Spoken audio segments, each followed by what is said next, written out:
বাদুরিয়া বিধানসভায় যেন জনসমুদ্রের ঢেউ। নির্বাচনী সভাকে কেন্দ্র করে উপচে পড়া ভিড়, চারদিকে শুধু মানুষের স্রোত আর স্লোগানের গর্জন। সকাল হতেই এলাকার বিভিন্ন প্রান্ত থেকে দলে দলে মানুষ ভিড় জমাতে শুরু করেন।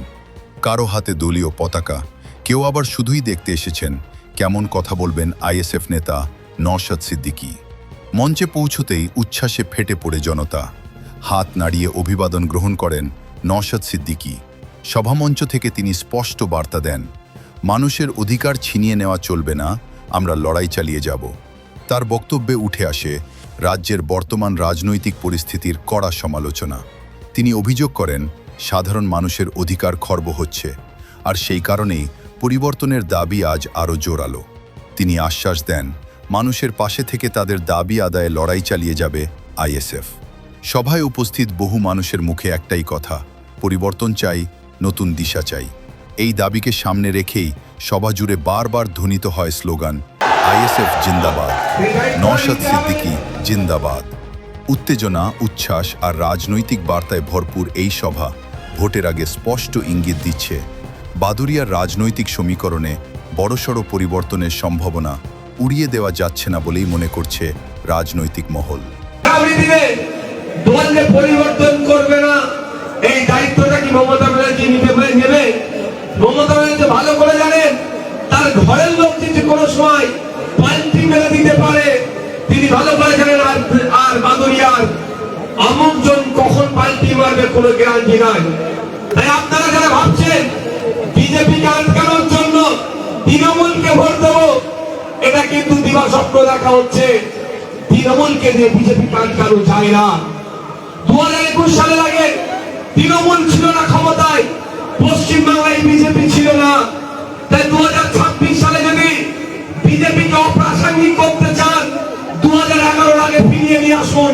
পশ্চিমবাংলা থেকে তৃণমূলকে হারান, বিজেপি এমনি গর্তে ঢুকে যাবে। বাম আইএসএফ এর সরকার নিয়ে আসুন। বাম আইএসএফ সরকার নিয়ে আসতে গেলে আপনাদের বাদুরিয়া থেকে জিতাতে হবে, পশ্চিমের উত্তর থেকে জিতাতে হবে, পশ্চিমের দক্ষিণ থেকে জিতাতে হবে, হিঙ্গলগঞ্জ থেকে জিতাতে হবে, সন্দেশখালী থেকে জিতাতে হবে, মিনাখা থেকে জিতাতে হবে, হারোয়া থেকে জিতাতে হবে, উত্তর চব্বিশ পরগনা, দক্ষিণ চব্বিশ পরগনা, হাওড়া, হুগলি, মুর্শিদাবাদ থেকে নিয়ে 148 এর ম্যাজিক ফিগার আপনারা আমাদের পৌঁছান। আমি জোর গলায় বলে যাচ্ছি, যে মুসলিম ধর্ম হতে পারে, হিন্দু ধর্ম হতে পারে, ধর্ম নিয়ে বাড়াবাড়ি করে কোন ধর্মকে অপমান করলে সেই বেটাকে ধরে জেলের মধ্যে রেখে দেওয়া হবে। সে শুভেন্দু অধিকারী হোক আর কোন মৌলানা সাহেবই হোক, কোন ছাড় পাবে না ধর্মের নামে যদি কেউ হানাহানি করে। 148 আপনারা বিজেপিকে রুখে, আর যে ভাইরা তৃণমূলের অত্যাচারে, তৃণমূলের অনাচারে, তৃণমূলকে টাইট দেওয়ার জন্য, তৃণমূলকে শিক্ষা দেওয়ার জন্য বিজেপিকে হাতকে শক্ত করছেন, তারা হয়তো ভাবছেন সত্যিকারের অর্থে বিজেপিকে যদি ভোট দেন, তৃণমূলকে নাকি তারা টাইট করবে। 21 থেকে 26, 77 জন বিধায়ক সেন্ট্রাল গভর্নমেন্ট ওরা পরিচালনা করছে, তারপরেও চাকরি চুরি, কয়লা চুরি, বালি চুরি, রেশন চুরি, গরু পাচার, একাধিক মামলা সেন্ট্রাল এজেন্সি তারা তদন্ত করছে। এখনো পর্যন্ত তদন্ত প্রক্রিয়া শেষ হলো না। উল্টে কি দেখছি, যে যারা চুরি করেছে তারা জামিন পেয়ে বাইরে মাথা তুলে ঘুরছে। তাই যারা ভাবছেন তৃণমূলকে জব্দ করার জন্য বড় ফুলকে ভোটটা দেওয়া দরকার, ভোটটাও বৃথা যাবে। এই মঞ্চ থেকে বলে যাচ্ছি, তৃণমূলের নোংরামি, অন্যায়, এই চুরি যদি বন্ধ করতে পারে, এই চটি পারবে বাম আইএসএফ জোট, চুরিকে বন্ধ করতে পারবে এবং ধরে জেলের মধ্যে রাখতে পারবে। বক্তব্য আমি দীর্ঘায়িত করছি না, এতটুকু শুধু কথা বলবো। ওয়াকফ আন্দোলনের সময় মমতা ব্যানার্জি বলেছিল দিল্লির বিষয়, দিল্লিতে গিয়ে আন্দোলন করুন।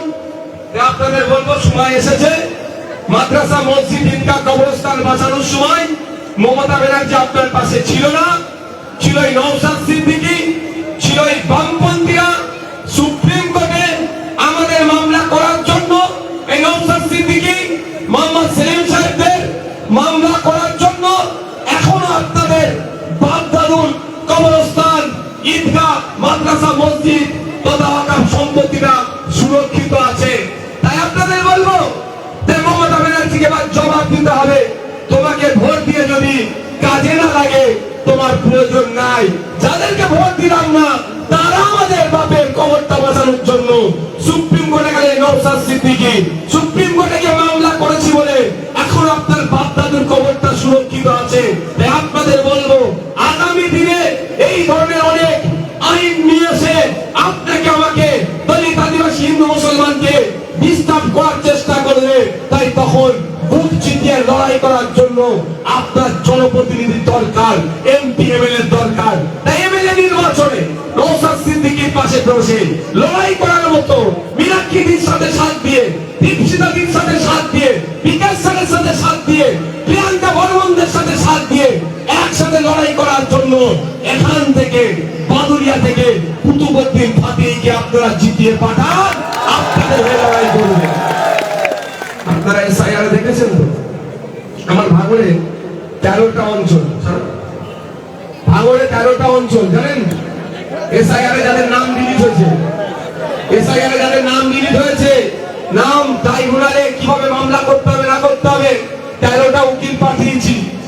শুধু তাই নয়, 2 দিন ক্যাম্প করেছি, 10টা উকিল লাগিয়ে সমস্যার সমাধানের জন্য। ও এখানকার এমএলএ এর ভূমিকা কি? এখানকার এমএলএ ভূমিকা কি এসআইআর নিয়ে? তার নেত্রীর ভূমিকা ছিল, তাই এমএলএ তো হবেই ছিল, স্বাভাবিক।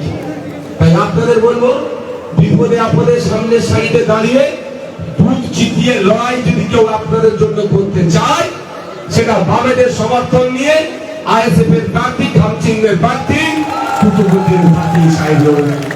তাই আপনাদের অনুরোধ আবার উপরে করছি, আগামী 29 এপ্রিল আপনার ভোট আপনি দেবেন, খামচিংয়ে ভোট দেবেন, সকাল সকাল ভোট দেবেন।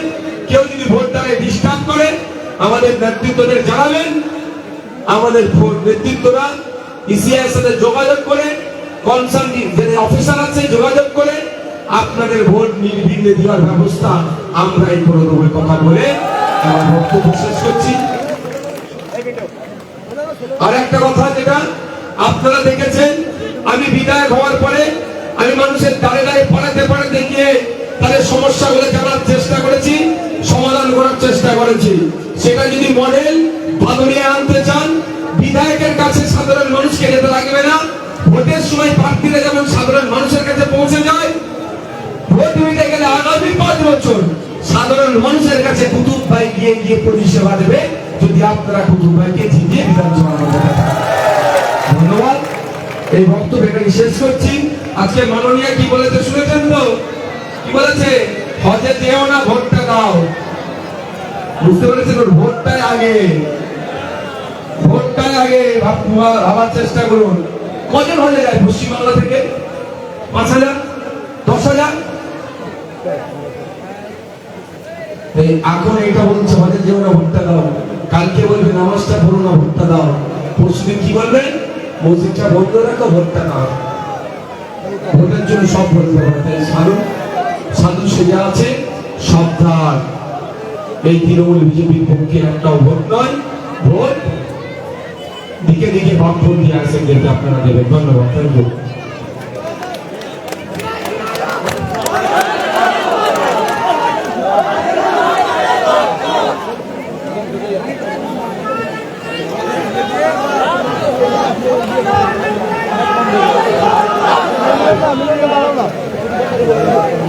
একটি ছবি নিয়ে একটা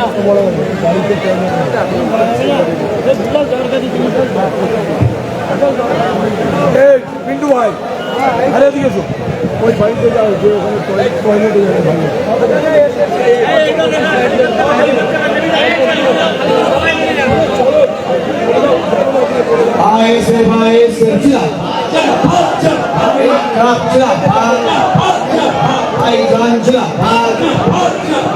সকলে সাবধানে যাবেন, সুস্থভাবে যাবেন। আজকে সবাই এখানে সমাপ্ত হলো। সকলে ভালো থাকবেন, সুস্থ থাকবেন। রাস্তাটা আপনারা ক্লিয়ার করে দিন।